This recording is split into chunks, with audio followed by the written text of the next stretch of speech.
বাপরে, কি ভয়ঙ্কর খবর দর্শক। বঙ্গোপসাগরে উপস্থিতি বাড়াতে বাংলাদেশে বন্দর দেখছে যুক্তরাষ্ট্র। অর্থাৎ বঙ্গোপসাগরে মার্কিন যুক্তরাষ্ট্র তার উপস্থিতি বাড়াতে চায়, এই জন্য একটা বন্দর তারা দেখছে, খোঁজ করছে যে সেখানে তার উপস্থিতি যদি থাকে তাহলে চীনকে একটু মোকাবেলা করা যাবে বা ভারসাম্য একটা রক্ষা করা যাবে। সেই খবরটা আসছে ইকোনমিক টাইমসে। সাগরে তাদের উপস্থিতি বাড়াতে কোয়াড স্পোর্টস ফর ফিউচার প্রোগ্রামের অধীনে বাংলাদেশে একটি বন্দরের দিকে নজর রাখছে যুক্তরাষ্ট্র। এই অঞ্চলে চীনের পদচারণার সাথে ভারসাম্য রক্ষা করার আশায় আমেরিকার এই পদক্ষেপ, তবে এটি ভারতের কাছে খুব স্বাচ্ছন্দ্যকর নাও হতে পারে।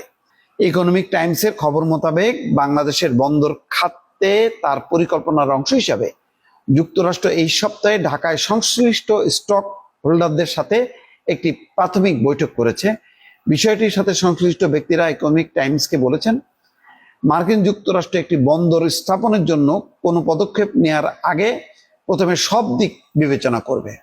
তাহলে তো সেই বোঝা গেল যে শেখ হাসিনার কথাই সত্য, যে চট্টগ্রাম, কক্সবাজার, টেকনাফ ওই অঞ্চল দিয়ে আমেরিকার কোনো একটা ঘুঁটু পাকানোর একটা সম্ভাবনা আছে এবং সেটার জন্য